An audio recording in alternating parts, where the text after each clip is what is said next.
Hello दोस्तों। तो स्वागत है आप सभी का हमारी इस नई सीरीज में। और ये नई सीरीज क्या है?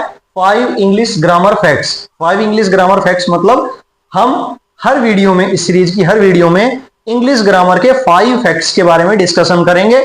और इस तरीके से आपको इंग्लिश ग्रामर के इतने फैक्ट्स पता चल जाएंगे कि आपकी इंग्लिश ग्रामर पे एक अलग तरीके से अप्रोच बन जाएगी।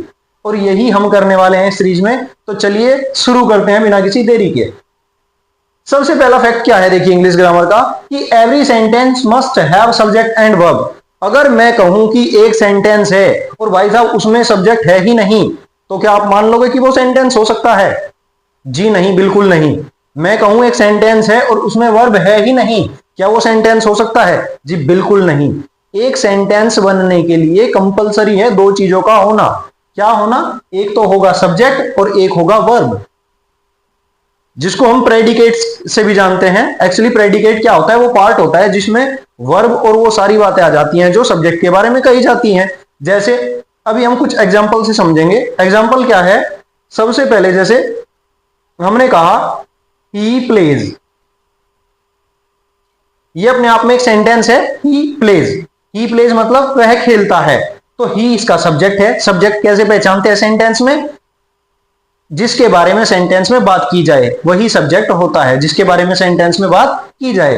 ही के बारे में बात हो रही है, ही, और करता क्या है? प्लेज। अब मैं कहूं ही प्लेज क्रिकेट, ठीक है जी, ये प्रेडिकेट बन जाएगा। मैं कहूं he plays cricket in field, ठीक है जी, चलेगी ये बात भी।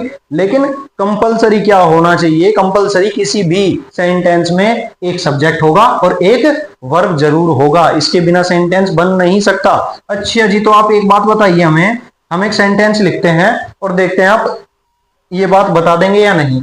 हमने कहा open the door, open the door, ये एक सेंटेंस है जी।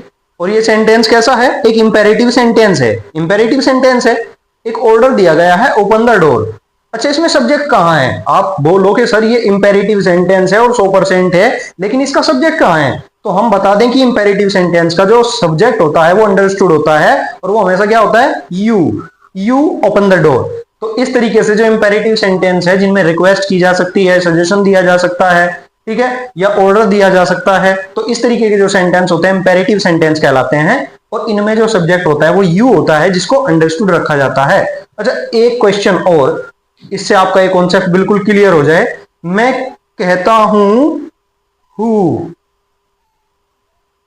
प्लेज हॉकी, हॉकी कौन खेलता है? Who plays hockey. अच्छा, इसमें मुझे सब्जेक्ट बताइए आप, सब्जेक्ट क्या है?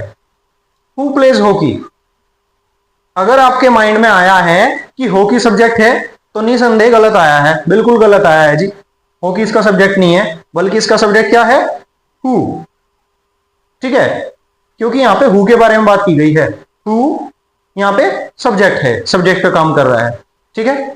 ये बात अलग है कि वो एक प्रोनाउन के तरीके से कर रहा है काम, और ये कौन से टाइप का प्रोनाउन है आप ये कमेंट्स में लिखने वाले हैं, ठीक है।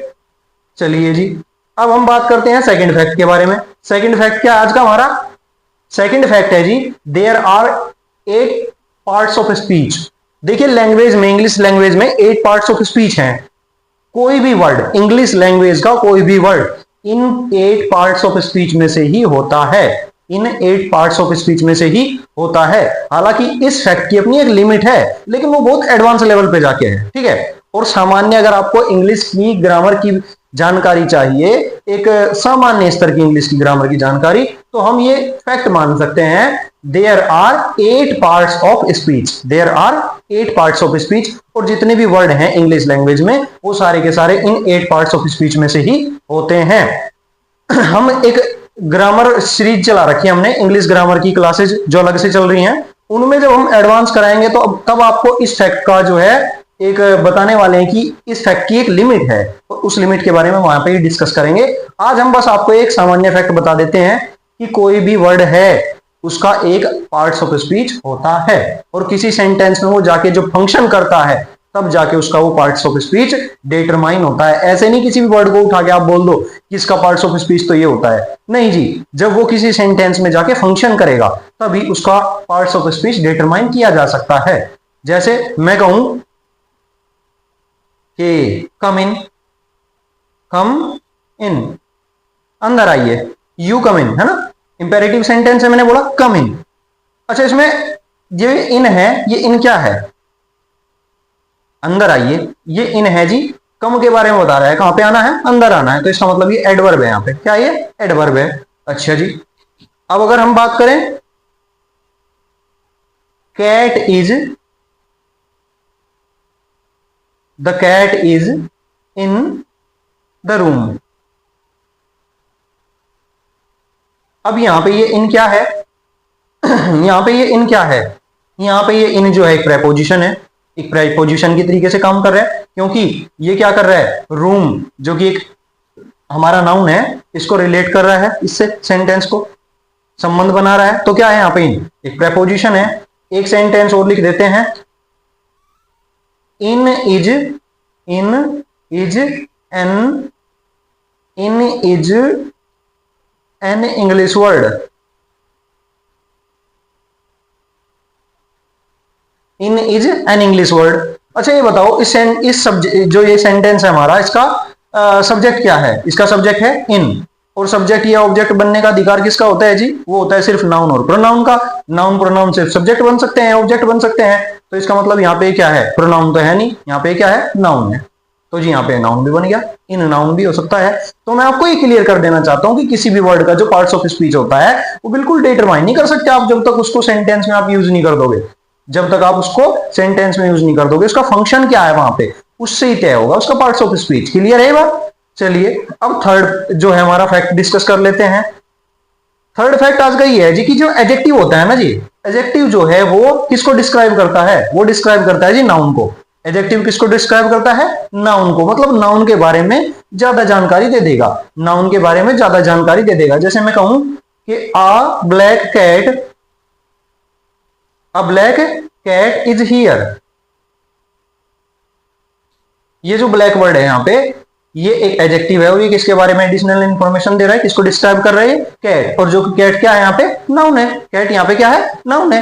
तो कैट नाउन को डिस्क्राइब करने वाला जो वर्ड है ये क्या है, ब्लैक है, अ वर्ड है, ये क्या कर रहा है इसको, ये इसको डिटरमाइन कर रहा है, तो ये डिटरमाइनर है यहाँ पे, ठीक है। तो यही बात मैं बताने वाला हूं कि जो एडजेक्टिव होता है वो किसी भी नाउन को डिस्क्राइब करता है। एडजेक्टिव की क्या क्वालिटी होती है जी, वो किसी भी नाउन को डिस्क्राइब करता है, लेकिन एडवर्ब की क्या क्वालिटी होती है, एडवर्ब जो है जी वो किसी एडजेक्टिव को भी डिस्क्राइब कर सकता है, वो किसी वर्ब को भी डिस्क्राइब कर सकता है, वो किसी एडवर्ब दूसरे एडवर्ब को भी डिस्क्राइब कर सकता है जी।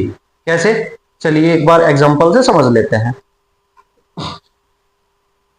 हमने लिखा एक सेंटेंस कि रेखा इज वेरी ब्यूटीफुल, इस सेंटेंस को देखते हैं। अच्छा, ये जो ब्यूटीफुल वर्ड है ये किसको डिस्क्राइब कर रहा है, ये रेखा को डिस्क्राइब कर रहा है, तो क्या है ये ब्यूटीफुल वर्ड, यहाँ पे एडजेक्टिव है जी, एडजेक्टिव है। और इस एडजेक्टिव के बारे में भी कितनी ब्यूटीफुल है रेखा, कितनी ब्यूटीफुल है, वेरी ब्यूटीफुल है, तो ये वाला वर्ड क्या है जी, ये वाला वर्ड हो जाएगा हमारा एडवर्ब। और ये किसको क्वालिफाई, वो डिस्क्राइब कर रहा है, ये डिस्क्राइब कर रहा है जी ब्यूटीफुल वर्ड को, कितनी ब्यूटीफुल है, तो यहाँ पे ये वर्ब क्या, ये क्या हो जाएगा, ये वाला वर्ड हमारा एडवर्ब हो जाएगा। एडवर्ब हमने बताया ना, ये एडजेक्टिव को जो है डिस्क्राइब कर सकता है। एक सेंटेंस और ले लेते हैं जी समझने के लिए, ये वर्ब को कैसे डिस्क्राइब कर सकता है। He is running fast, he is running fast, he is running fast। अच्छा बताइए जी, ही फास्ट है या इज फास्ट है या रनिंग फास्ट है, जी रनिंग फास्ट है। और रनिंग क्या दिखा रहा है इस सेंटेंस में, एक वर्ब दिखा रहा है जी, फाइनाइट वर्ब की तरीके से आ रही है ये हमारी, ठीक है। ही इज रनिंग फास्ट, तो इसका मतलब क्या है जी, इसका मतलब हमें पता चल गया है कि ये रनिंग जो है एक वर्ब है, और ये वर्ब है तो ये फास्ट इसको डिस्क्राइब कर रहा है, तो फास्ट एक एडवर्ब है यहाँ पे, क्या है जी, फास्ट एक एडवर्ब है। लेकिन अगर मैं एक बात करूं, एक सेंटेंस लिख देता हूं छोटा सा, he is a fast bowler, he is a fast bowler, या फास्ट रनर कह दूं मैं, he is a fast runner. तो ये जो फास्ट है यहाँ पे, ये फास्ट किसको डिस्क्राइब कर रहा है जी, रनर को, और रनर क्या होता है, एक नाउन होता है, तो नाउन को डिस्क्राइब करने वाला ये फास्ट क्या हो जाएगा, ये एडजेक्टिव है जी। यहाँ पे क्या है, ये एडजेक्टिव है, और यहाँ पे ये फास्ट वर्ड क्या है जी, एडवर्ब है। तो देखिए मैं आपको बता दूं, कोई भी वर्ड जो है क्लियर किसी का जो पार्ट्स ऑफ स्पीच ये नहीं होता कि वो फिक्स हो जाता है। अलग अलग सेंटेंस में एक ही वर्ड अलग अलग पार्ट्स ऑफ स्पीच परफॉर्म कर सकता है। यहाँ पे एडवर्ब का काम कर रहा है, यहाँ पे किसका काम कर रहा है, एडजेक्टिव का काम कर रहा है। चलिए जी नेक्स्ट फैक्ट डिस्कस कर लेते हैं।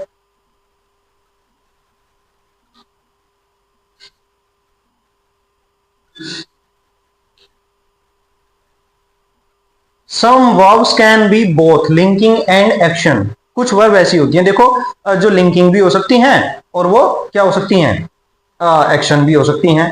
पहले लिंकिंग और एक्शन वर्ब के बीच में डिफरेंस जान लेते हैं, मजेदार बात बता रहा हूं। He is a doctor, he is a doctor, वह डॉक्टर है। अच्छा ये बताओ जो ये ही है, ही डॉक्टर है मतलब गंगाधरी शक्तिमान है, ये जो ही है ना ये ही डॉक्टर है।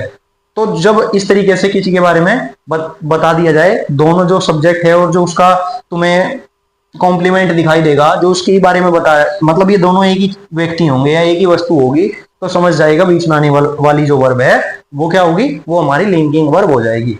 जैसे कि ही लुक्स सैड,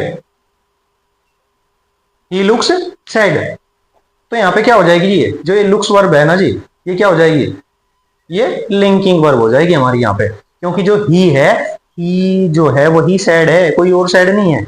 लेकिन अभी मैं कह दूं कि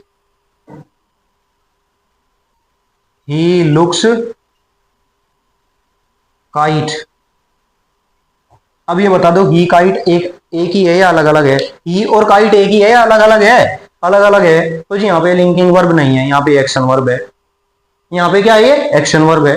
जब हमने बता दिया, जब सब्जेक्ट और उसका कॉम्प्लीमेंट हो, सामने सब्जेक्ट के सामने उसका कॉम्प्लीमेंट हो, तब बीच में आने वाली वर्ब लिंकिंग हो जाएगी। और जब सब्जेक्ट के सामने आने वाला जो है वो ऑब्जेक्ट हो, मतलब वो कोई दूसरी चीज हो, ही और काइट एक थोड़े ना हो सकते हैं, तो ये बीच में वर्ब कौन सी है, ये लिंकिंग नहीं है जी। फिर ये क्या है, ये हमारी एक्शन वर्ब है। तो यहाँ हमने दिखा दिया, यहाँ पे लुक्स लिंकिंग वर्ब का काम कर रहा है और यहाँ पे लुक्स किसका काम कर रहा है, यहाँ पे लुक्स जो है एक्शन वर्ब का काम कर रहा है। मतलब कोई भी वर्ब जो है, कई सारी ऐसी वर्ब होती हैं जो लिंकिंग भी होती है, साथ साथ में वो एक्शन वर्ड भी होती है। लास्ट फैक्ट के बारे में डिस्कस करते हैं। A an are indefinite and the is definite article. A और एन जो होते हैं वो क्या होते हैं, वो होते हैं इंडेफिनेट आर्टिकल। इंडेफिनेट का मतलब किसी जिस से नाउन से पहले आए हैं, आर्टिकल तो नाउन से ही पहले आते हैं, किसी और से ही पहले आते हैं। अरे 8 पार्ट्स ऑफ स्पीच हैं, 8 पार्ट्स ऑफ स्पीच में से किसी और के पहले आर्टिकल्स नहीं आते, सिर्फ नाउन के पहले ही आते हैं। नाउन को ही तो डिटरमाइन करते हैं, ये डिटरमाइनर्स होते हैं। अब नाउन को डिटरमाइन करेंगे, जब ये ए या एन किसी नाउन से पहले आते हैं वो चीज इंडेफिनेट शो करी जाती है वहां। मैं कहूं अ कैट, अ कैट मतलब है एनी, कोई भी कैट, कोई भी, इंडेफिनेट है वो, डेफिनेट नहीं है, ठीक है। अ कैट, अ कैट का मतलब हो जाता है कोई भी एक बिल्ली। मैं कहूं an elephant, an elephant, an elephant का मतलब क्या है, एक हाथी, कोई भी रैंडमली एक हाथी ले लो, ठीक है, वो है। मैं कहूं एन एप्पल, कोई भी एक रैंडमली एप्पल, लेकिन अगर मैंने लिख दिया the Apple, the Apple, the Apple का क्या मतलब हो जाएगा जी, द एप्पल का मतलब हो जाएगा जो एक डेफिनेट, एक विशेष, स्पेशल एप्पल, उसके बारे में बात हो रही है। कोई स्पेशल एप्पल है उसके बारे में बात हो रही है यहाँ पे। अगर मैं कह दूं द कैट, द कैट का मतलब एक विशेष बिल्ली है, कोई डेफिनेट हो गई अब वो, ठीक है। मैं कह दूं द एलिफेंट, द एलिफेंट मतलब कोई एक विशेष हाथी है जिसके बारे में हम जिक्र कर रहे हैं, उसको जानते हैं सेंटेंस बोलने वाले व्यक्ति, ठीक है। तब जाके दा का यूज होता है किसी भी नाउन से पहले। तो ये कुछ 5 फैक्ट्स है, नेक्स्ट वीडियो मिलेंगे 5 मोर फैक्ट के साथ। अगर आपको ये वीडियो बढ़िया लग रही है तो भाई मुझे बताओ कि ये तरीका कैसा लग रहा है आपको। फैक्ट्स से अगर हम इंग्लिश ग्रामर को डिस्कस करेंगे, ये देखो नया है, ठीक है, मतलब मैं कहीं नए एक्सपेरिमेंट कर रहा हूं इंग्लिश ग्रामर को लेके, तो आप मुझे बताएं कि आपको इस तरीके से समझ आ रहा है, ये कुछ नया लग रहा है, बढ़िया लग रहा है, तो भाई कमेंट्स में जरूर बताना, ठीक है। थैंक यू, आज की वीडियो में इतना ही।